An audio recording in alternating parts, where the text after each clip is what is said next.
Pull up a chair. Yeah. We cut that cloth. Mind on freedom. Still in the talk.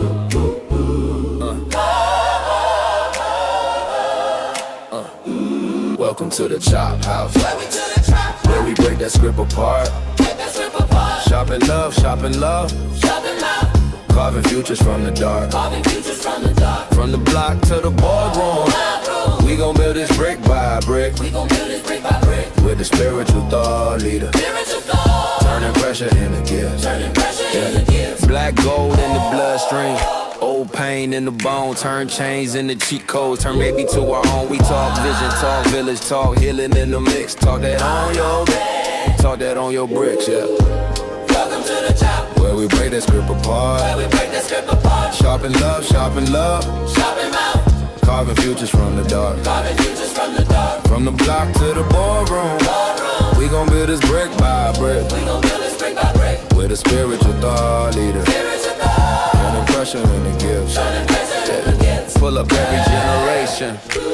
Pull a seat for the youth, pass a mic like an heirloom. Every word, living proof. We talk money, talk mindset, talk joy as a right. Every cut is a compass, every story is light. Welcome to the Chop, where we break that script apart. Sharpen love, sharpen love. Shopping mouth. Carving futures from the dark. From the block to the boardroom. We gon' build this brick by brick. With a spiritual thought leader. Turning pressure into gifts. So tap in, don't tap out. When the world feels like a 10. Let's see.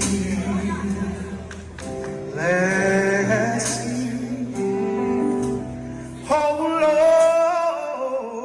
Lord, let's be indeed Lord. Our territory.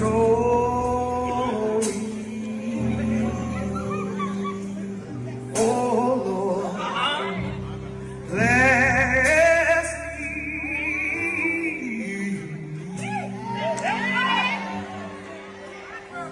If you don't mind, Lord.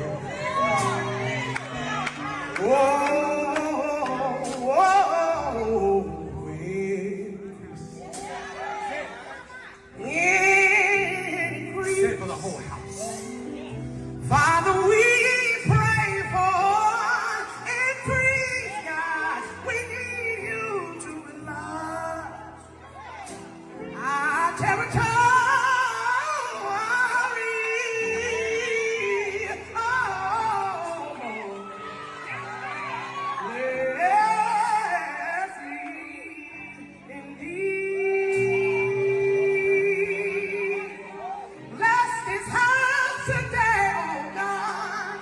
Let's add a third verse. Why don't you say promote? Oh,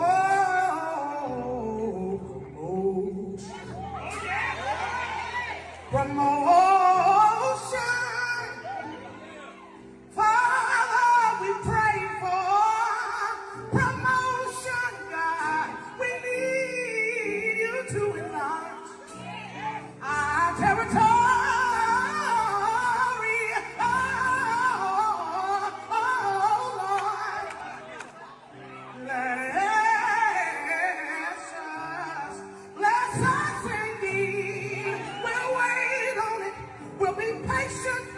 I got promo.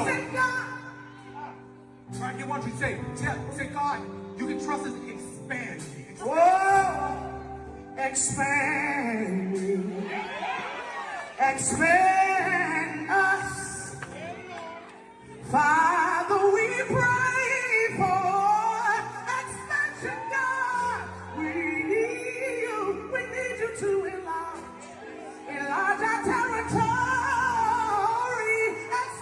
God. Whoa, Lord.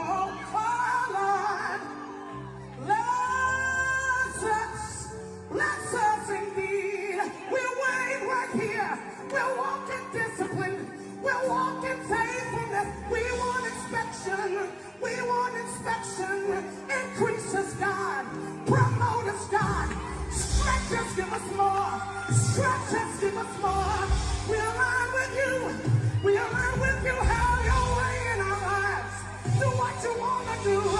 Do what you wanna do. Do what you wanna do. Expand us, God. Yeah, yeah. Expand us, God. Yeah. Promote us. We'll wait on your promotion. God, we pray for increase. Father, we pray for increase. Let there be no lack, God. Let it overflow. Let it fall on my neighbor. Let it fall on my bloodline. Let it fall on my legacy. Legacy, legacy. Legacy, legacy. Legacy, legacy. We believe you for promotion. We believe you for increase. We believe you for expansion. Hey. Oh, Lord, bless us. Oh, Lord, bless us.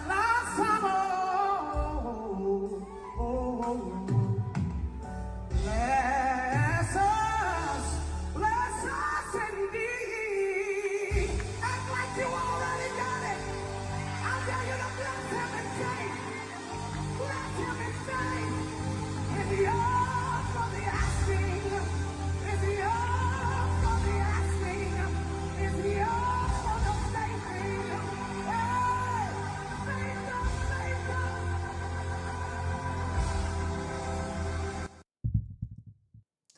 Well, good afternoon, or I guess I should say good evening. I want to welcome you to tonight's edition of the Chop House.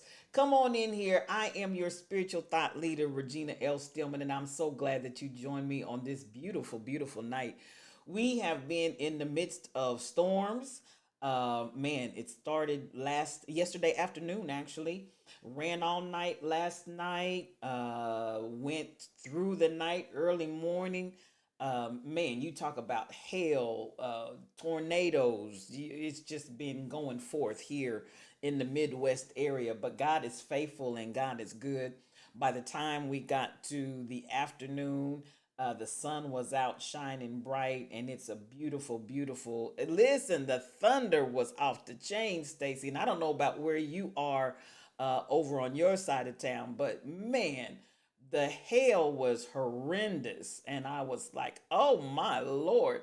Now, mind you, I went to bed in the midst of the storm. I know I had sent out a notice to you all that I was definitely not going to stream on yesterday because I didn't know actually whether or not I would be able. You got the rain. Come on, Chef Noe, and we got flooding here as well, flash flooding all over the place. But I want to thank God for protection and thank God for His keeping power. All is well. Came home and was in the midst of the storm, but I went to sleep. You know, a lot of my coworkers at work today were commenting because they didn't let us off work. We still had to work. And they were commenting how tired they was because you got heat. Come on, truck. Y'all can keep the heat. Keep that heat if you would. You had to keep taking Norman to the front door and opening it to prove to him it wasn't coming in the house. For anybody that doesn't know, Norman is Stacy 546's dog, and that dog is just as human as it wants to be. I'm trying to tell you. But yeah, I get it, Stacy. That is so funny. Man, it was doing the most. It definitely was doing the most. But I thank God for protection. But again, after all was said and done, the sun is shining, and they said we may get a few showers tomorrow. But as of now, it's a beautiful, beautiful day, and I thank God for that. Of course, it's indicative to our lives. I don't care how bad the storm gets, rather, and what's going on in your life. The sun is going to shine if you just hold out. The sun is going to shine, and there will be brighter days if you just hold out. I am excited about the transition that's in the land. I don't know about you, but we've been talking about spirituality, and it's spirituality that's going to actually have to restore the earth. And I'm not in a really churchy. Oh, let me before I go there, let me say, the Lord strengthened me to eulogize my cousin on Saturday. I want to stop because I know many of you all were praying my strength in the Lord because, I am at a place where I acknowledge grief. Thank you so much. I acknowledge grief, and it's definitely real. I always have, but I think that as a minister of the gospel, you get in that mode where you almost have a mindset that you don't have an opportunity, a right, or whatever you want to fill in the blank with to grieve. And it's just very, very necessary. However, I also understand that as a minister of the gospel, there's a strength that's required so that the family can find strength in their time of need. And not that I'm not a part of the family, and we were extremely close as well. But the word and the strength of clergy support is very important to families in their time of need. And so the Lord blessed me and gave me grace to be able to do that. But I wanted to stop because I know many of you were praying for me. I know many of you in the Chop House were praying for me. And I want you to know I felt your prayers. I received your prayers. And God showed up and showed out as he always does. And I'm grateful to that. But I'm grateful to you for your prayers. And I want to say thank you. I don't want to just assume that you know that I thank you, but I want to say and speak with my own lips that I thank you for your prayers and your supplications for me. And we will continue to pray for the family because they are still in the thick of it. They lost two siblings 7 days apart, and then their nieces and nephews lost an aunt on the other side of the family, on the mother's side of the family. So we have some of them that lost within a matter of 7 days. They lost three aunts in a matter of 7 days. And so they are definitely going through a state and phase of transition. So I appreciate your prayers. I love you. I love you. I love you. Now, I am moving into a place where I don't know about you, but my thoughts about our current state in this world, we are in the midst of crisis of morality and madness.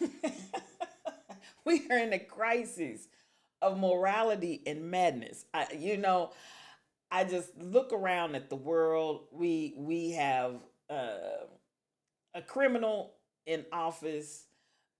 We have crazy folks that are running the government. Uh, King Charles came today, I believe it was today, with his lovely bride, who was a side piece. Where they do that at? How do you turn a side piece into a queen? But it's happening. It's happening. How do you take somebody that, if we look at Melania, hey, it's happening. It's all kind of strange. Listen, there's a song said strange things are happening every day. We have more madness than anything, truck driver. And I'm going to tell you what I feel about that, though, is that truck, the madness is a direct result of the crisis of morality that we have. And that morality, I'm not talking about religiosity from the standpoint of people that want, like the moral majority that wants to get all into, the sanctity of life, and you cannot terminate a pregnancy. No, that's not where I'm going with that. And that when I say morality, I hope that you all understand that I'm talking about a humanity that stands the test of time as far as thou shalt not kill. Unjust wars are not so. Having respect of person. God is no respecter of person. And to have an idea that there is supremacy that is okay. And I mean, just go on and on and on and on. Morality, or even the idea of how a side piece suddenly becomes a queen, or how somebody that has been a part of sex trafficking becomes, it's just absolutely breathtaking and almost grotesque, if I can use that word. You don't hear that word too much anymore, but it's almost a grotesque situation that we find ourselves in. The call is oh 06. Come on in here, fam. It is good to see you. Nothing but mad love to you. Come on, come on. It's a blessing to have you in the chop house. Let's chop it up tonight.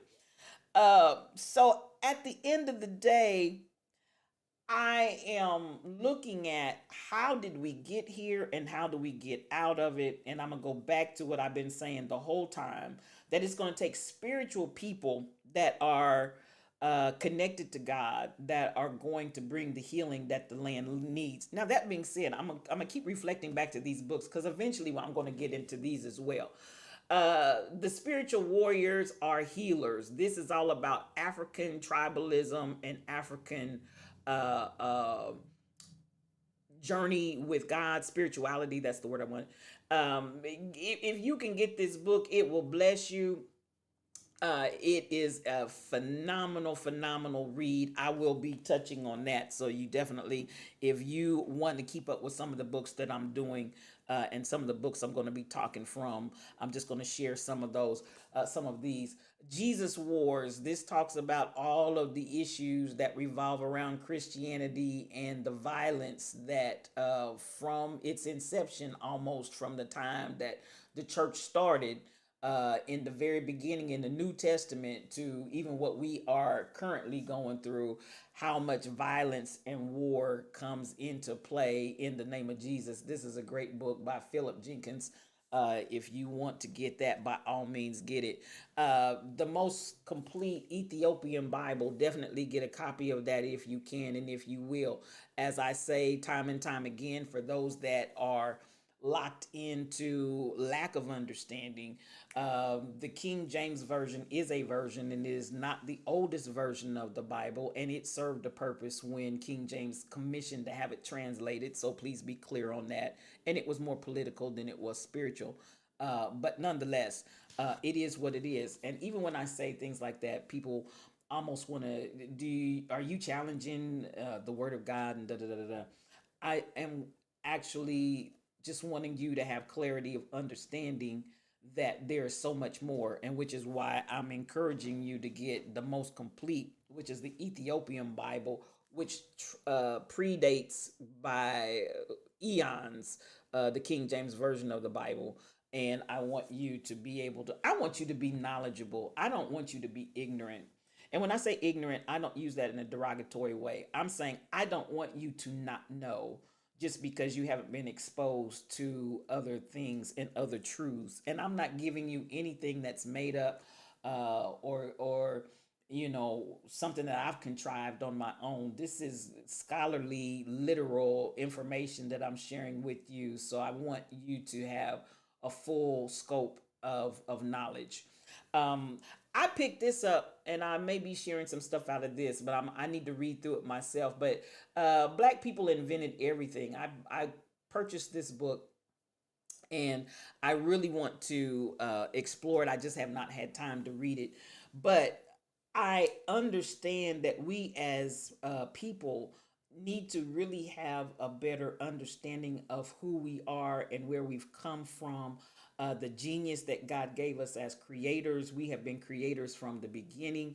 And I think sometimes that is absolutely positively what makes people so angry, the creativity that God has given us. And that being said, it just made me, let me see, I may pull this up. It made me think of a video that I believe I shared on my Facebook the other day as it relates to Black women. And why do you hear me always say I love everybody, and I don't have what I want to say, a racist energy or anything like that. What I am espoused to is to promote the Black community, because that's the community that I've come from, and our houses are on fire. And so if I'm going to put anybody's house, the fire out of the house, I'm going to put the fire out in my house first. Then we'll talk about everybody else. And everybody has the option to put the fire out in your house, but I'm concerned about my house and my people. So I want to bring us to another level of experiencing the wisdom and the knowledge from whence we've come. Currently, we are really under a state of misogyny, and that misogyny is not only just against women in general, but there is a serious attack against Black women. I posted, I'm hunting for this real quick, see if I can pull it up, if I get my hands on it quick, fast, and in a hurry. I posted this, and I don't know how many of you on my Facebook page may have or may not have had an opportunity to read or view this. If I can, okay, here we go. I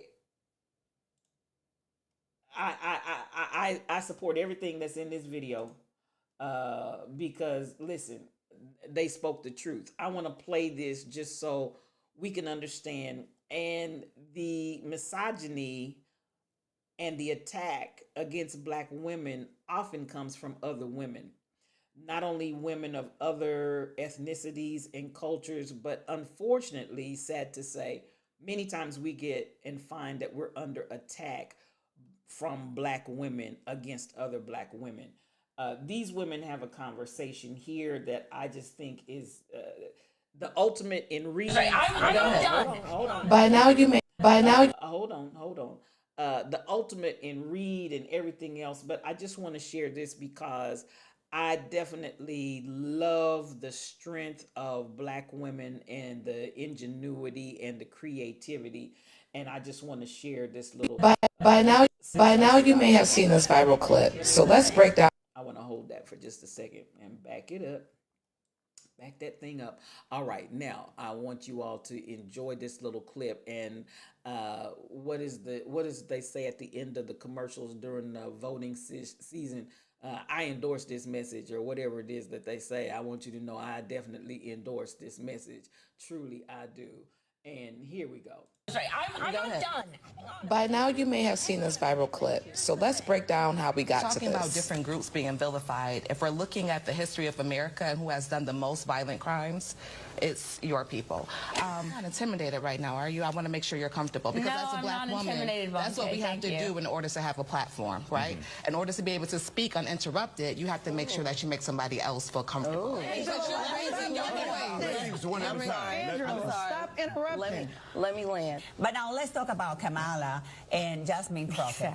You know, Jasmine Crockett is the best example of somebody that instead of representing their community with grace is just being loud, is just being aggressive, and is dancing in the halls of Congress. And then we have Kamala, which we all know she got where she got on her knees. Her story is way long, and she just got where she got because she filled many boxes in the DEI. You know, it's interesting. You're talking about education, it's merit. Well, I mean, I'm a lawyer. I graduated magna cum laude.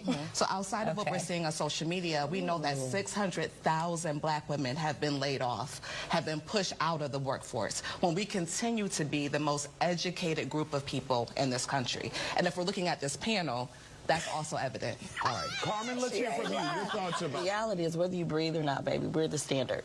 And that's what it is. The beginning and the end starts with the Black woman. Calling Jasmine Crockett Miss Ratchet. She's and Representative Ratchet. The whole premise here. This is about individual behavior. And if you're seeing a spate of Black women or Black people in general just acting wild and out, dressing like hoes, ghetto ratchet behavior. This panel is a microcosm of what we're experiencing. No matter how we present, we're still considered the same thing, right? I intentionally lowered my voice a few decimals, and I was still called aggressive by somebody who has never met me. Right? All due respect, the women on this panel are not who people are annoyed with, okay? Because the women on this panel are very successful, are very articulate and well-spoken. And Black women, we are the backbone of American culture. So if we're talking about clickbait, we know that in this economy, attention is currency. Absolutely. So of course, they're going to come after black women because we continue to always move the needle when it comes to any kind of metric you want to look at. Any kind of success metric, any kind of attention metric, going back to beauty standards, we're often emulated. And the truth of the matter is our divine essence is what's intimidating. And so you find these very visceral reactions to us just existing. And in true black women fashion, y'all took to the comments and showed up and showed out. Now, Sorry, I'm not done. let me stop. By now, you may have seen this viral clip. And there you have it. Now, I show that because I want to definitely encourage our black sisters to keep doing what we do. Everybody, absolutely. But let's not, in this season and time, and what did I say? We're in an issue, in a crisis of morality. We're also in a crisis of mental madness, and so we got to keep up the good fight, even regardless to how much, how can you say that someone is only successful because they got there on their knees? And as the one young lady said, no matter how we present and no matter how we represent, we continue to be labeled in that same label. And even as we talk about being the backbone of this culture, when we nursed white babies, when we nursed the folks that serves the soul. Buenos divas, come on in here. It's so good to see you. So good to see you. Oh, we gonna have a chit chat up in here. We about to chop it up if Stirs the Soul is in the house. Good evening, good evening, good evening. Now, and it's like no matter how we present, no matter how we represent, we still get labeled the same, but we nursed your babies. And even in the words of what B. Richards, one of my favorite actors, that woman was just phenomenal. I love her. If you don't know who B. Richards is, she was the mother in Guess Who's Coming to Dinner to Sidney Poitier. And her whole career was just stellar. She was very selective about the different portrayals that she would take on as characters because she had energy that said, I carry myself at a certain level and standard and I will not be brought down. Almost like Cecily Tyson. I loved them, and they were so stately and so queenly, and the very essence of blackness and black femininity. I loved it. But as she said, I knew full well in one of her poems that after I had nursed you and given you suck from my breast, that you would grow up and rape my daughters and kill my sons, but I nursed you anyway. Just powerful. And truth, absolute positive truth. And at the end of the day, the black sisters have held it up from day one. And oftentimes still find ourselves at the very bottom of the rung. Unfortunately, even as it relates to others in our own culture, we can still find ourselves at the bottom of the totem pole and mistreated. But I want to speak this word even to my sisters that at the end of the day, just as that video portrays, we are the backbone, and we have always been the backbone and will always be the backbone. And if I go back to the idea that Mother Eve was a black woman from the very foundation of creation of the world, govern yourselves accordingly and listen. Supremely queenly. Come on, Stirs the Soul. You better talk to me in here. That's why I love you coming in and having that conversation. So we look at all of this, and while in no way, shape, or form do I want us to ever feel less than in any way whatsoever, even as we go back to the whole idea when we were talking about the vagus nerve and eye contact and looking people in their eye, having conversation and all the other things that go along with it. Dog legs, come on. So good to see you. Listen, the people are coming in here. So much love to you, and it's good to see you and Stirs the Soul. My goodness, the call is 06. Y'all just showing up tonight. Thank you for being here. And I'm glad you're here because tonight we're going to have just a little bit of a different conversation. Now, one of the reasons I went that direction, and as I said, part of the issue that we have going on right now is a crisis of morality and madness, a crisis of morality and madness. And as we talk on tonight, I want to kind of deal, and there's a reason why I went back even to the idea of what we endured even as black women and having nursed children, even white children. We nursed our children, your children, everybody's children. And yet and still, as was said, knowing full well that your sons would grow up to rape my daughters and kill my sons, but yet and still we did that. And you know what? If you stop and think about this, and I want you to think about this, is the energy I feel of black people overall, and I think this intimidates and causes fear within white culture that is caught in supremacy. Everybody is not of that mindset. And I appreciate even those that come faithfully to this channel that are not people of color, but they love the energy, they love the cause, they love the call, and they stand shoulder to shoulder as sisters and brothers. I appreciate everybody.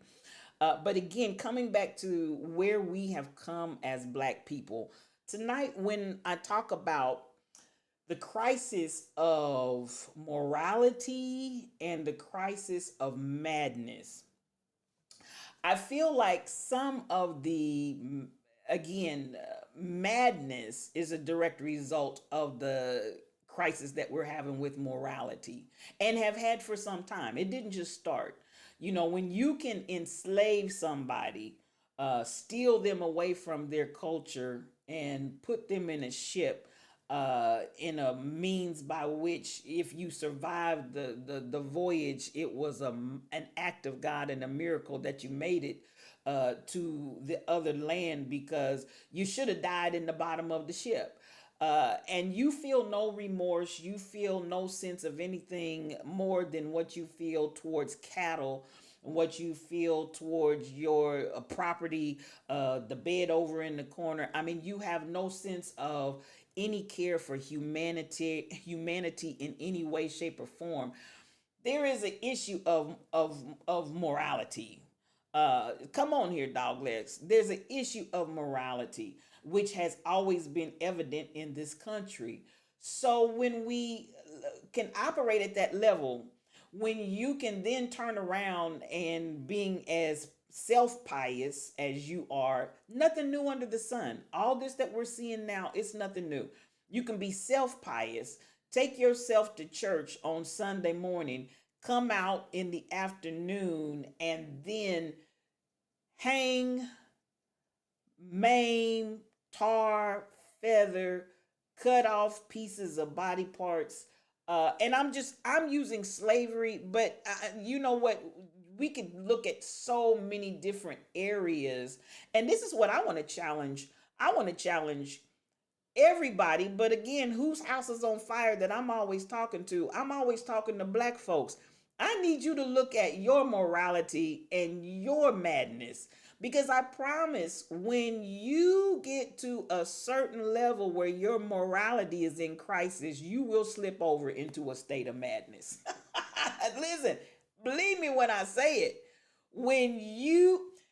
Adam and Eve are in the garden, and really the trespass against the directive that they were given was really a statement of their morality. Their morality said, I'm going to do what I want to do, regardless of what God has said. And at the end of the day, did it not lead into a state of madness? Come on, truck driver. It will. Yes, indeed, it will.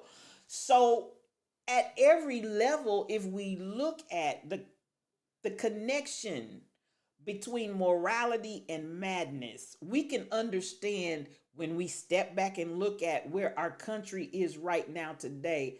How did we get here? Morality and madness, the crisis of morality, and from that came the madness. So, and I'm saying to us as a people, and I love everybody, and I'm not trying to play God. Everybody, the Bible says, let every man be persuaded in his own mind. I need you to stop, study, search for yourself. Now, I do want to say this, and I want to digress, if I might, for a moment.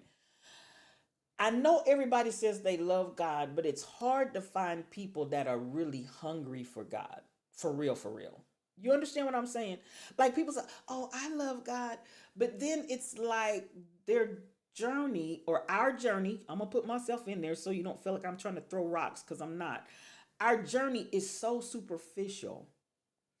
Our journey is so shallow. Our journey is so that I step back and I say, do you really love God the way that you say, oh, I love God. I love God. I do, y'all. But then when I look at our follow up to that, because actions speak louder than words, I find it hard to encounter people that are really hungry for God and searching for God. And I don't want to use the word searching because God's not lost. He doesn't have to be found.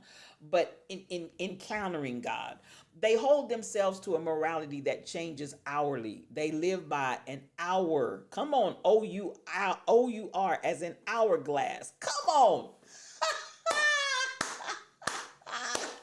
Stirs, you better talk to me of it. Listen, don't go nowhere, Stirs. Don't go nowhere. So I just look and I say, when we talk about spirituality, and again, what have I been saying these last several weeks? We're not looking outward, we're looking inward. Christ in you, the hope of glory. Look inside yourself. Find that whatever is inside of you, and I'm going to come here even with the morality clause, if I can call it that. Because again, what we're trying to do is get a flow in God where there's no resistance, where there's nothing damning it, where there's nothing that's barring it and holding it back. And I've been on this trajectory for a long time. I want us to really come into a place where our hearts are genuinely looking to be intimately connected with God. So then as we talk about, again, using that same analogy that my sister gave us the other week that I shared with you all, to fly high, the higher I want to fly, it means that I have to reduce the weight and the drag while I'm optimizing the thrust and the lift. Okay. And I love when my sister drops these little nuggets in my spirit because it does. But if I've got to reduce the weight and the drag while I'm optimizing the thrust and the lift. What am I saying? Lay aside the weight. Before we even start talking about sin, let's find the weight, because some of us are not out there trying to sin. Some of us are not out there sinning, if I can word it that way. And I know, some of y'all say, well, we all sinning. Listen, at the end of the day, I'm not out there repeatedly missing the mark. That's not my goal. That's not what I do.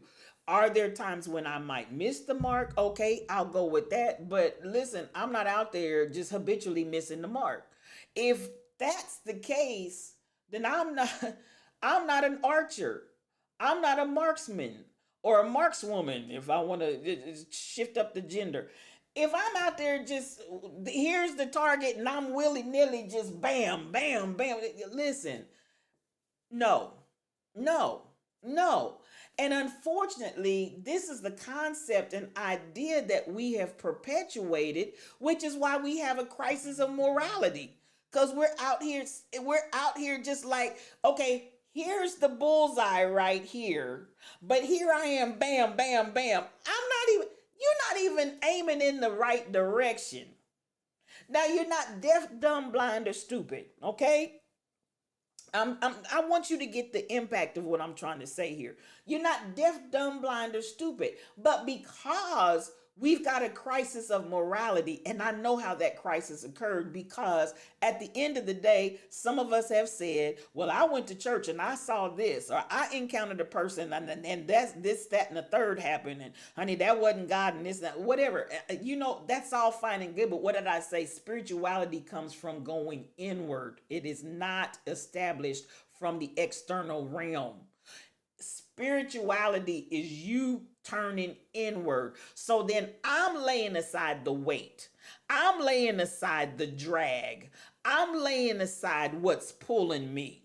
You understand? I'm reducing the weight and the drag in my life, which means I'm going inside. I'm not worried about Truck. I'm not worried about Stacy 546. I'm not worried about Douglas or Stirs the Soul. I'm worried about Regina. And when I say worried, I'm saying I'm looking and I'm doing introspection. What is causing me drag or weight that I need to lay aside? All right. And I want to optimize my thrust. I want to optimize my ability to lift Regina. But I'm not out here willy-nilly. Here's the target here. And the target is straight ahead center. And I'm shooting all the way to the far right and then talking about, well, we sin every day. No, that is a crisis of morality. Is anybody listening to me? And I'm not trying to teach legalism.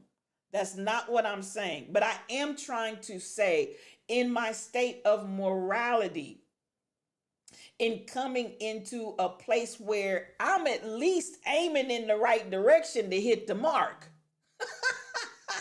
Come on, y'all. Come on. I'm at least aiming in the right direction to hit the mark. I'm not just out here willy-nilly pulling, loading up the arrow and pulling it back and release, let it go wherever it hits. Oh, well, no. So we are, again, because that has become our mindset and because that has become our the way that we think about when we talk and deal with how and what my morality involves, that's how we've ended up in the madness that we're in. And we just got to plainly say, some of this stuff is just straight up insanity. It really is. And I'm not throwing off on anybody because I'll be the first to tell you, I woke up in a place of insanity myself. I woke up where I looked up and I said, girl, you done lost your whole mind. Not a piece of it. You done lost your whole black mind. What are you doing? And it's almost like the story of the son when he came to himself. But we already talked about on the other week, we already talked about how the father went out there and already set that up so he didn't give them the opportunity to be expelled and banned out of the brotherhood. But at the same time, all I'm saying is, yes, but can I tell you how I got there? Because there was a crisis of morality. Y'all ain't buying what I'm selling, but I'm talking what I know. So at the end of the day, let me go back and see what you always, at the end of the day is when most of sinning goes down by strict schedule and or circumstance. Come on, Stirs the Soul. You better talk.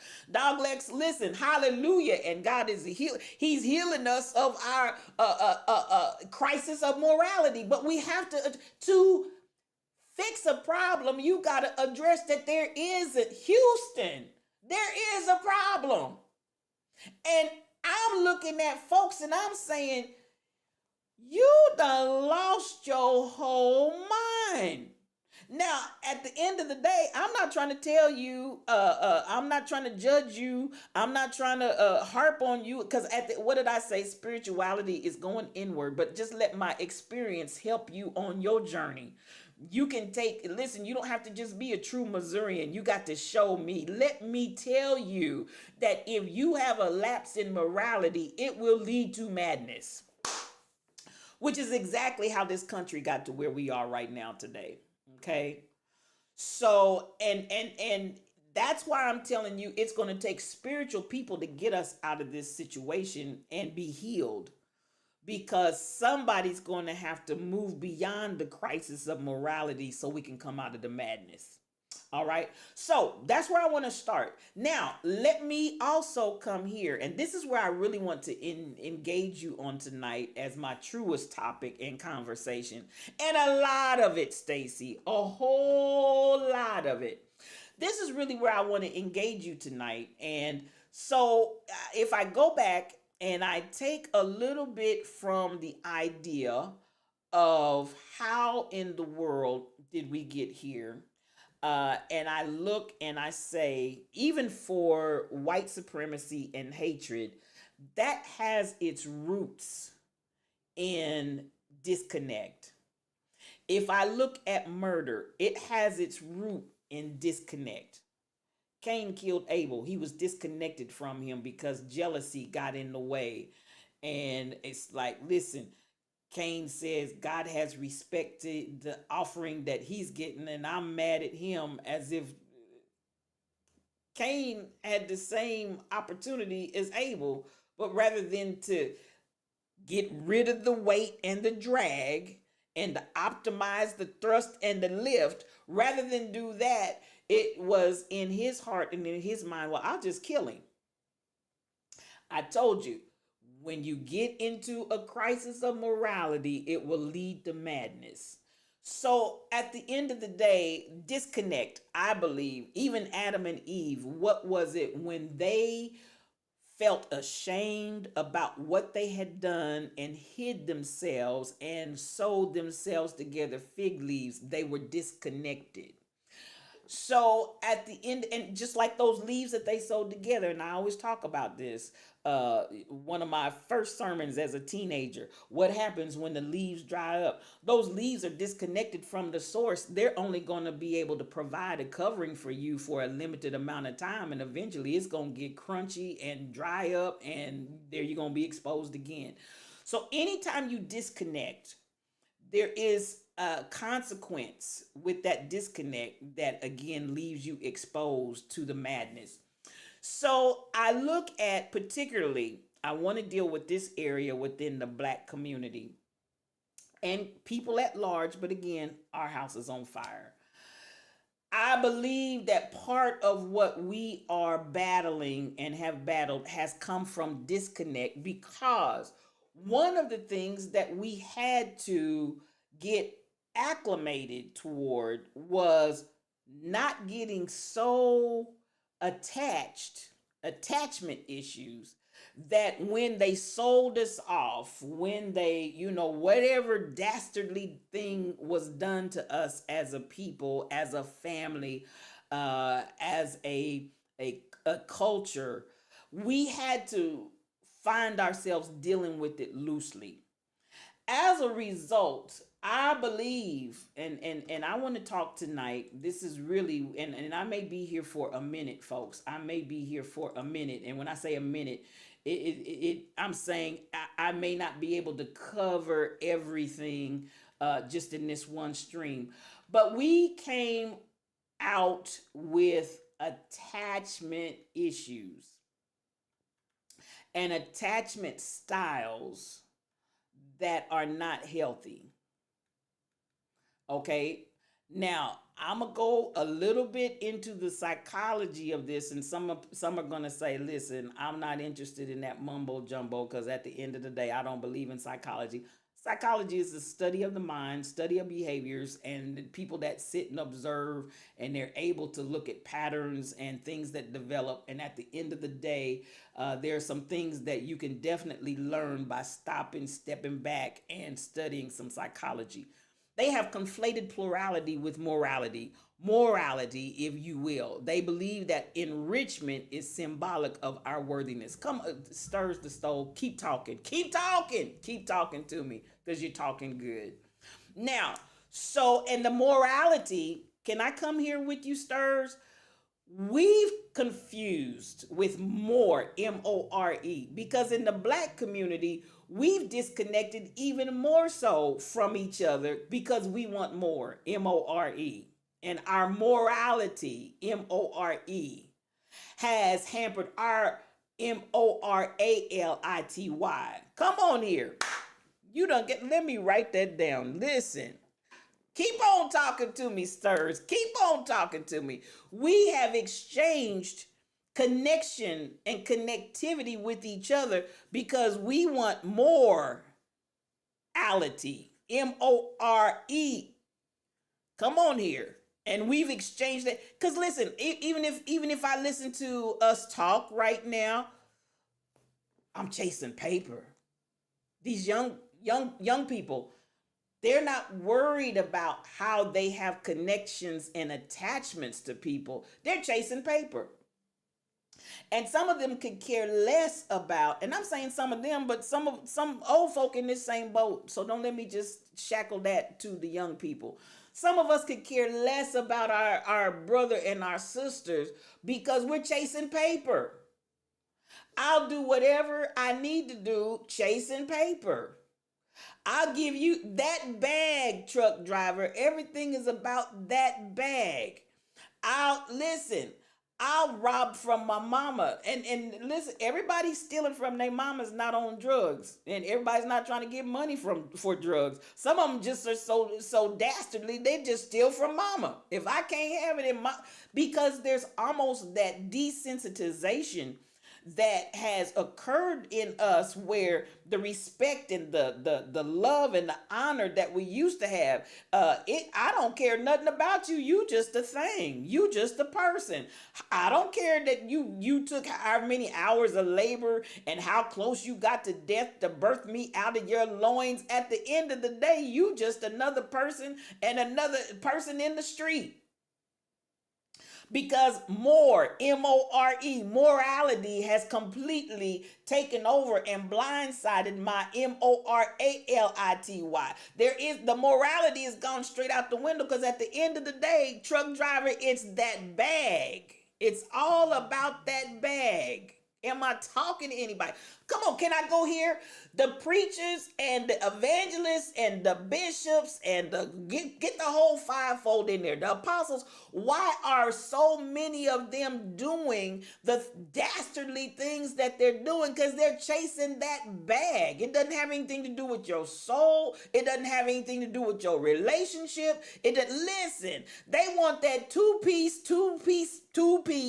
a leg and a thigh, maybe a breast and a wing. Listen, they don't care. It's that. And can I get some change with that? Am I talking to anybody? Chasing the bag just to end up in it. You better speak, stirs the soul. Deposited in the chastely deposit.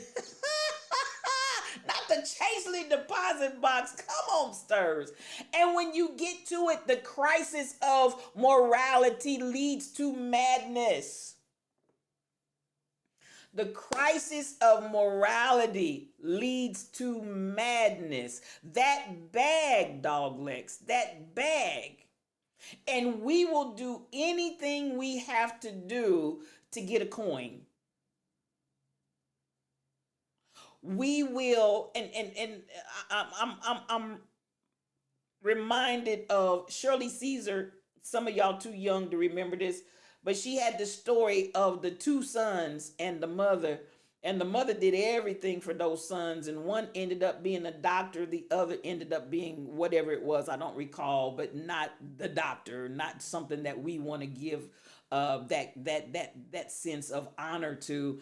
And the son that went off and became the doctor forgot about his mother and could care less, moved on a whole nother side of town, had his ride, had his car, had everything that he wanted to have, even though his mother had worked her fingers to the bone to put him through med school and give him everything that he had. And at the end of the day, that lack of care and respect, that lack of remembering, how did I get here? That lack of not being able to see past your bag, your new life, your new house, your new neighborhood, your new this, that, and the third, to see your own mama. And when the mother came to the point where she was in need and destitute, while that doctor was too good to be bothered with his mama, the other son that didn't have anything, but what he did have, he went and found his mother where she was and said, listen, come on and go home with me. That was the ultimate line to the end of the story. But it is that sense of, and Shirley Caesar, that's years ago. Some of y'all don't even know anything about that song. That song's so old. That song was out when I was a small child and had been out forever. But the story that she told has been on steroids in these days and times. Oh, come on. I'm telling you. And here, 6 decades later, I still remember that story because we see it even more so now. Man, you go to the nursing homes and you see parents that gave everything they had to their kids, and those children have chucked them away in a nursing home, and they could care less. Could care less. So at the end of the day, I look at that and the morality, M-O-R. You remember that song, Truck Driver? You remember it? It was the M-O-R-E-ality as stirs the soul, and you stirring my soul, stirs the soul, you stirring my soul, that we have now found ourselves, and that crisis of morality leads to madness. Not only for the individuals that are doing it, but if you stop and think about it, think about the offspring and the offshoots, the people that are the victims of those people that could care less, that just, and really, can I even say this, and I'm going to say this about our white counterpart children that sat under that white supremacy hatred. And I want you all to think about this. And even if we go back to, because it's been, in my lifetime since desegregation and all that came about, they were marching in the streets when I was a child. But if you stop and think about, you take your child to church, think about this. Preach to them out of the gospel of Jesus Christ, the good news of the kingdom. Then take that same child of yours outside, spread out your blanket with your lunch, and then allow them to see a body, a black body, tarred, feathered, maimed, set on fire, hanged, body parts cut off, and y'all sitting there smiling and grinning like you just went to go see a picture movie, as my grandfather called it. You just went to see a 3D movie in real life. You're smelling burning flesh. Y'all, you understand what I'm saying? Your nose is picking up the smell and the fragrance of somebody's flesh burning. Hair on fire, body on fire, clothes on fire. You're cutting off body parts. Do you not realize the insanity and the madness that the children, whether they were the ones doing it or not, when I'm sitting here watching Daddy and Grandpa and Uncle Billy Bob, and they picking and grinning and smiling and hee-hawing and kikiing, and I'm sitting here and I'm watching that crisis of morality that has led them to that madness, a madness so deep that they bring their children out to watch it. Do you understand the impact of that? And at some level, I almost want to say that that child is victimized and traumatized. Am I talking to anybody? So the trauma and the madness continues. Now, I'm going to flip back over to the black culture, because ultimately we had to learn, and some of us still have attachment problems, attachment issues, attachment. And some of us, I get it. Can I say this? And you just keep it to yourself. You don't have to put it in the chat. But some of you know your parents were disengaged. As American as hot dogs and apple pie, and relishing the opportunity stirs the soul. That's insanity. That's insanity. But you brought that to your kids, like, we take me out to the bar. We just like, buy me some peanuts and Cracker Jacks.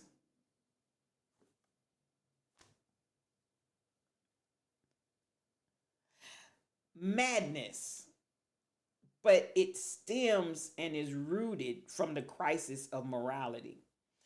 So when we get to our own places of detachment, and I'm going to talk about, and there's something called the Attachment Project.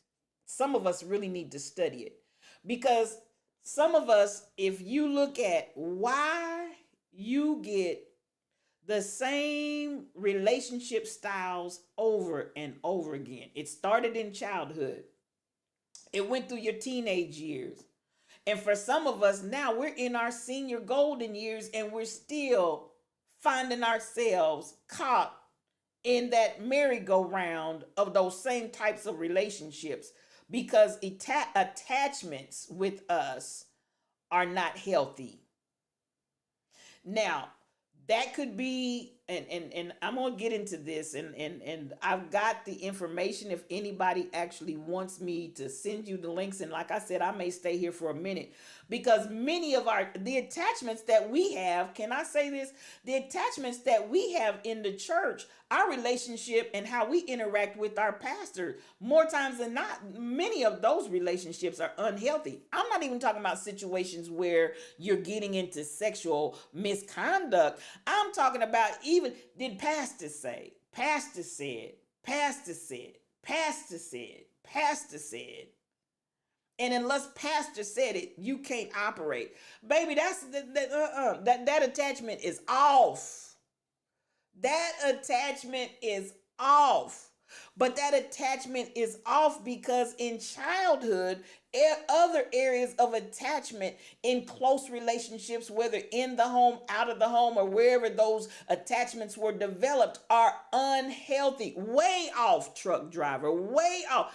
I've been, and I heard the Rebel Inc. was talking about this the other day, and she's not lying because I had some of the members where the people literally would tell them who to marry. Baby, that's unhealthy attachment. That's unhealthy attachment. Hello. Pastor can tell you, throw your whole person pocketbook up here, and some of y'all do it, your wallet, everything in it. The pastor said, that's unhealthy attachment. How do we end up there? Because attachments in the home didn't start right. Am I talking? I might as well just put it where it is because it was off in the house. I said in the house and out of the house, but it was off in the house. And you wonder why you just keep repeating those same cycles over and over again. Some of you guys that have jealousy issues, it's an attachment issue. So are y'all understand? It's attachment manifests, or unhealthy attachments for many of us manifest in so many different ways that speaks to the core issue. But listen, I'm talking about reducing the weight, reducing the drag so that we can optimize the thrust and the lift. We've got to get to a point where we understand and have and develop healthy attachments. Come on, let no man put us under. Come on, Miss Frosty. Come on in here. You know I'm loving you, sis. Come on. Come on. You hear, and I want us to understand.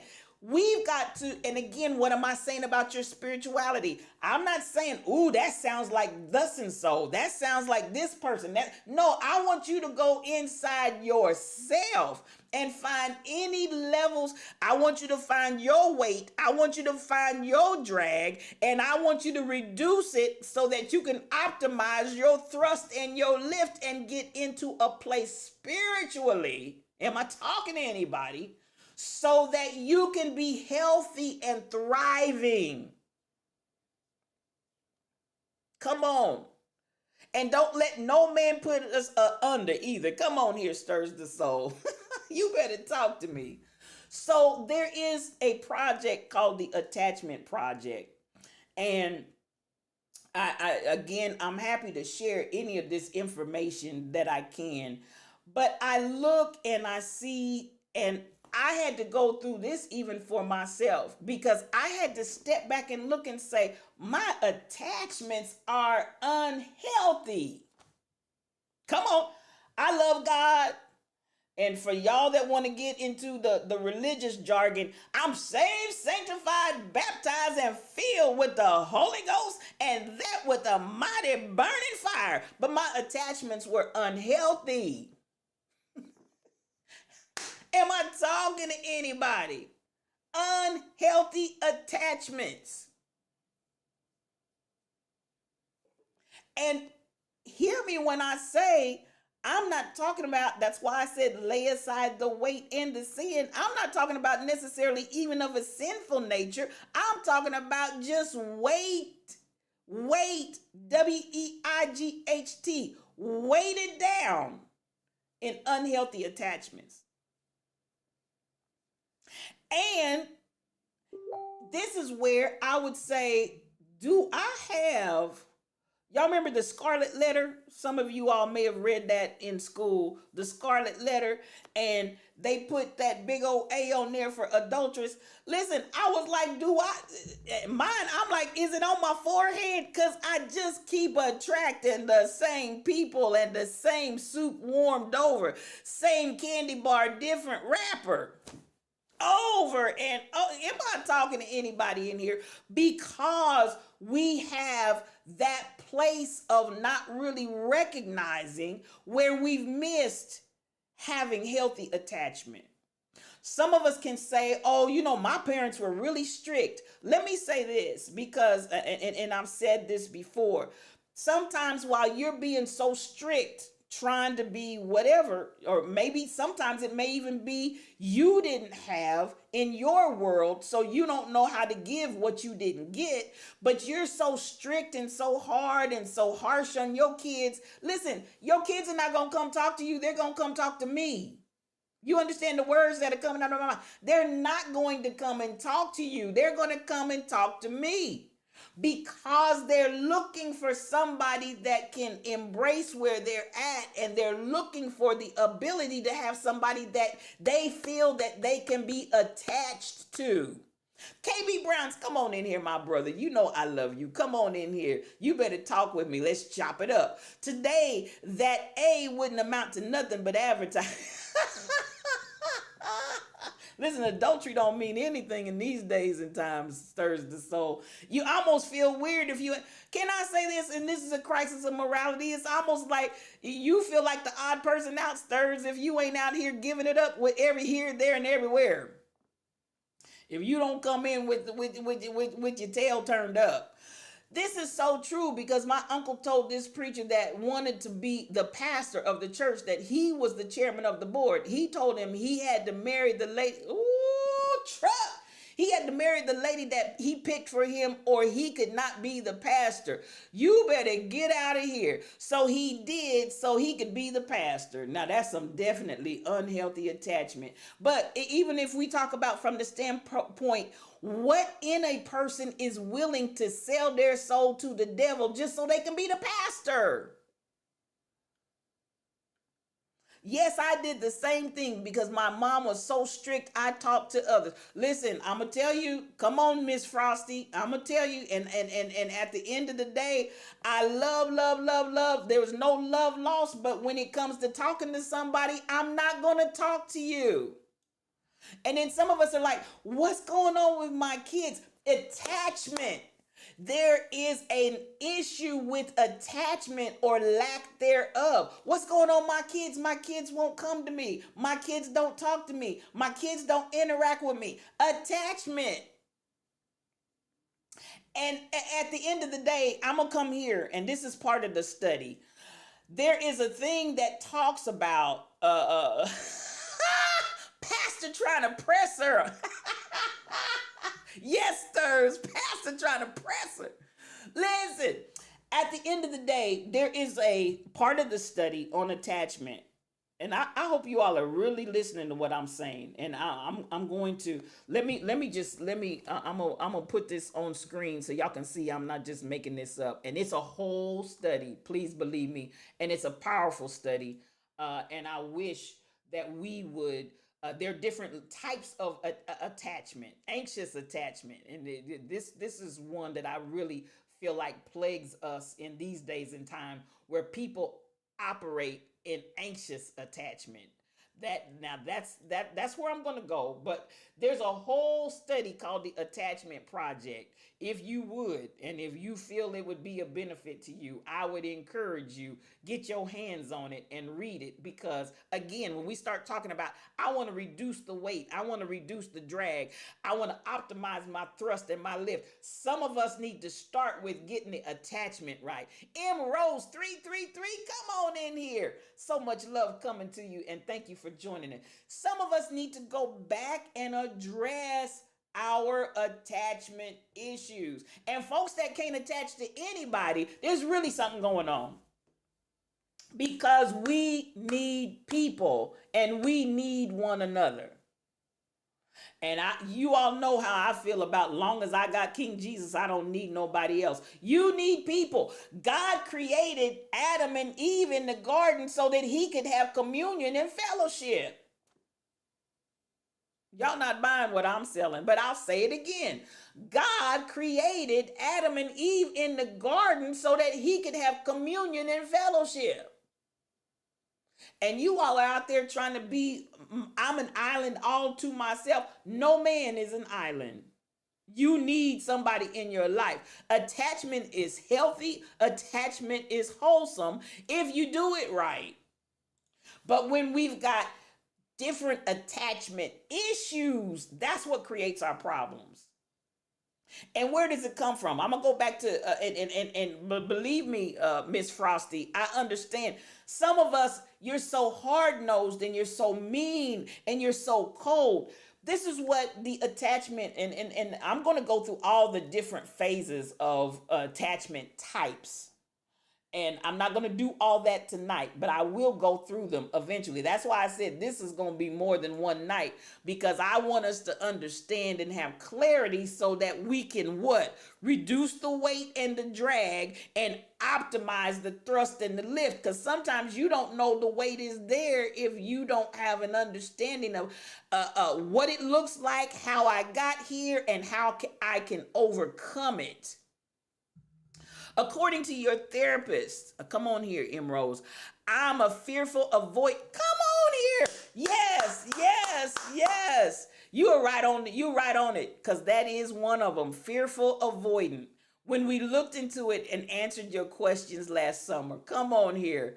Oh, thank you. I'm glad you're already exposed. And yes, that is one of them, the fearful avoidant. And some of you all can almost imagine what that is, but I'm going to break it down when we get to it. I'm not going to do all that tonight. This is just the introduction. But many of you are going to find, come on, flirt. Happy Monday to you. Come on in here, and it's good to see you. Nothing but mad love coming to you.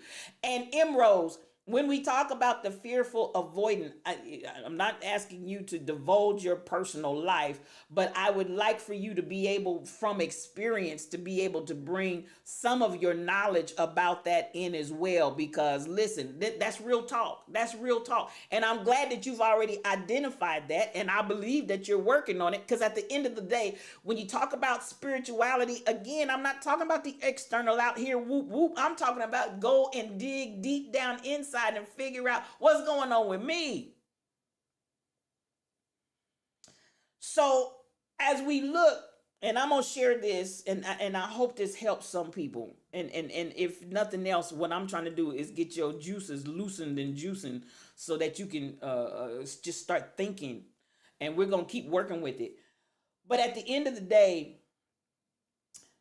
they had in this study where they had a hard kind of person that was a thing that was made out of steel. And then they had another thing that was just made out of soft cloth. And every single time, the individuals would automatically migrate to the soft. Now, I know that a lot of times, and especially with men, we have this idea that they're going to migrate towards the hard because that's macho. No, that's conditioning. Because in the babies, every time, not just the females, but the males also migrated to the soft fabric. And now check this out. This was the part that I really, and I'm going to talk about it more in depth. Where am I at on my time? Because I might be getting close to my 9 o'clock window. Where's my? I got to see where I am on my time. Oh, it's just 8:18. I'm gonna be able to talk a little bit more than I had planned. Okay, so what they did as well, and somebody needs to hear what I'm saying. Please hear what I'm saying. What they did, they also had provisions for the baby where the hard steel, hardcore mannequin was. And even with provisions provided, they still went to the soft cloth with nothing. No provisions, no treats, no nothing. And what are you saying? How many times do our relationships, and you identify what relationship you want to ascribe it to, just because you're providing for someone does not translate to loving care for attachment. Some folks need to hear that, because I've seen it. Oh my God. And I've seen those children shipwreck where they had parents with no attachment.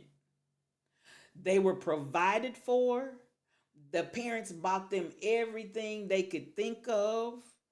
The parents, I'm talking about above and beyond in materialism. And those kids had no attachment with those parents in a real way. Come on here, M. Rose. And those kids all but hated those parents. And I had one tell me, I don't want things, I want my mama. And invariably, and mama was affectionate to her boyfriends, but mama was cold to her child. Am I talking to anybody? I'm going to say it again. Mama was, oh man, she was lovey-dovey. She was cuddled up, snuggled up.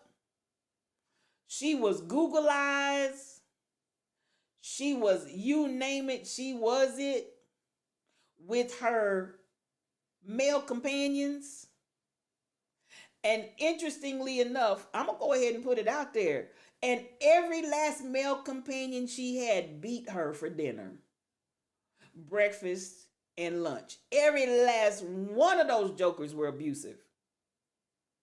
We talking about attachment issues.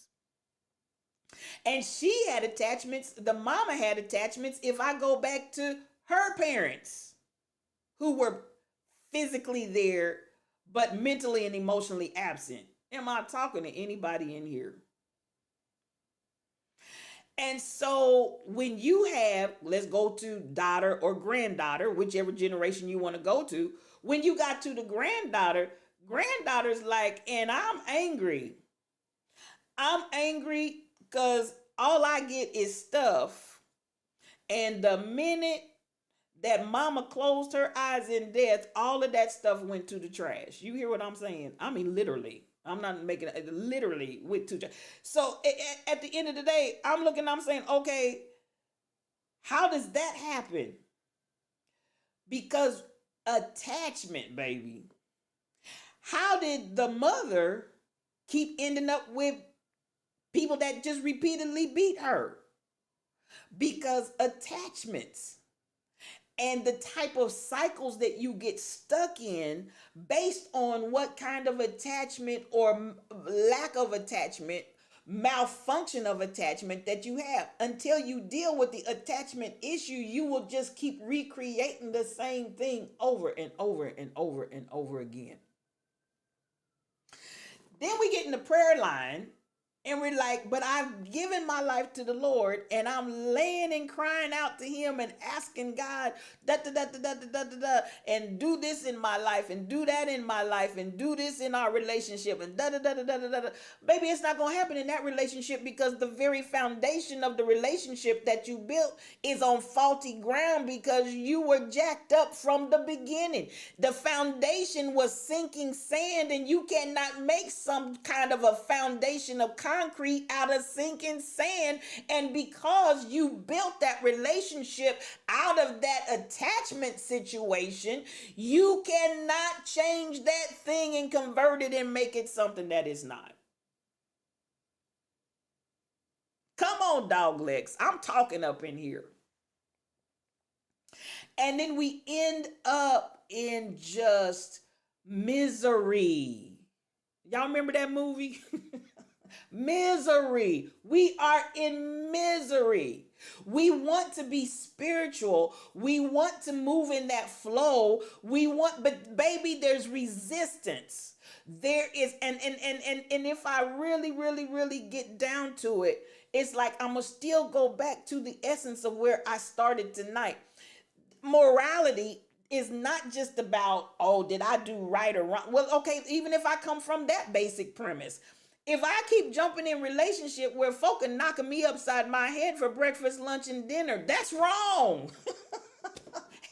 That's not the plan. That was not God's plan for you.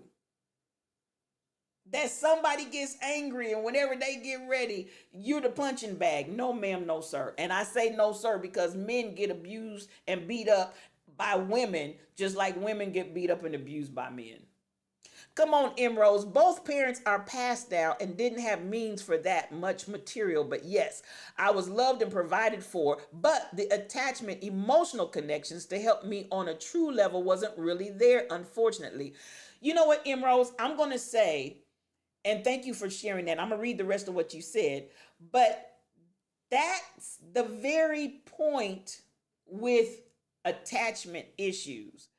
Are we provided with the attachment and emotional connection that help us to develop in a true way?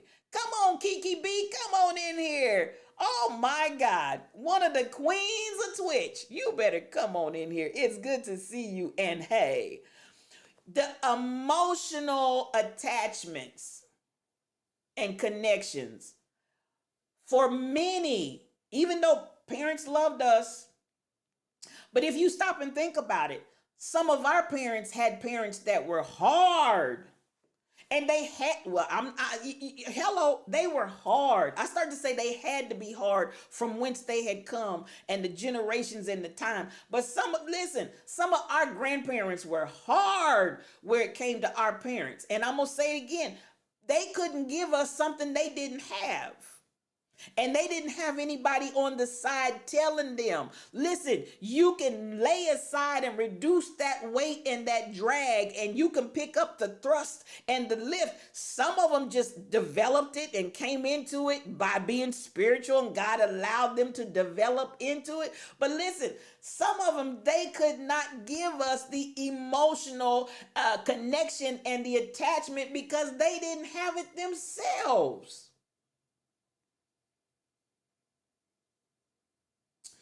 So they did the best they could. They gave us the best that they had. And for some of us, we have to go ahead and embrace that in the end because we may need to forgive. Hello, some of us may need to forgive. I'm talking about our parents and our grandparents and our foreparents. There may be some forgiveness that needs to be in the picture somewhere. So going back to what Emerald said, I was loved and provided for. That goes back to the one that was made out of steel. The provisions were there, the treats were there, the whatever else, but the baby didn't migrate to that. The baby migrated to the soft that had nothing. Now that underscore the had nothing. Now some of that is how we end up in trick bags. We talked about the bag earlier, didn't we? Stirs the soul. Some of us end up in trick bags because they present soft, but at the end of the day, they have nothing. Did you hear what I said? They present soft. They've figured out that the answer to getting you hooked, hook, line, and sinker, is soft. You've had all of this hard, all of this harshness, all of this disconnect. So they come presenting as if they're bringing that to you in tow, and when you get in there, they have nothing, including the fact that what you thought was the soft and the connect, that was fake and phony. So you're trapped in quicksand. And the more you move, it seems, the more you move to get out, the deeper you sink down and go. Am I talking to anybody? But again, that is when you have not gone to the root and the core of the issue to deal with the issue, because you can cut all the top off as much as you want to, but if the roots are still growing, baby, the top is coming right back. It might be in another person, it might, whatever the case may be, but you're going to find yourself in that same trick bag. Let me finish reading what Emerald said, because you're talking good to me, sis. You just expected to suck things up and push through, and it wasn't truly understood and accommodated. I got a complex history, as do many of us, but thank you for sharing. And I understand every word that you're saying in this chat. Many are just expected to suck things up and push through, but were never truly understood and accommodated. And I'm going to say this, because I had a very small smattering of people that I talked to, and much of what I went through alone. But when you talk about understood and accommodated, if you've ever lived a life where you realize 98% of the people in your life don't really know you. Uh-oh, did I say something? I said, when you get to a phase where you realize, and I'm going back to the being understood and accommodated, 98% of the people in your life don't really know you. They love you. They engage with you. They talk to you. They go out and do things, but they don't know you. Am I talking to anybody in here? And at the end of the day, I don't even say that as an indictment against them at all. That says to me, there was something going on with me that I couldn't attach to anybody. Well, I can't attach to you if I got trust issues. I can't attach to you if I'm fearful. I can't attach to you if I'm avoidant. I can't attach to you if I have a fear of being rejected and rejection issues that outweigh anything else that I can see in the relationship. I can't attach and I can't connect to you in a wholesome way because I got all that stuff going on in my life.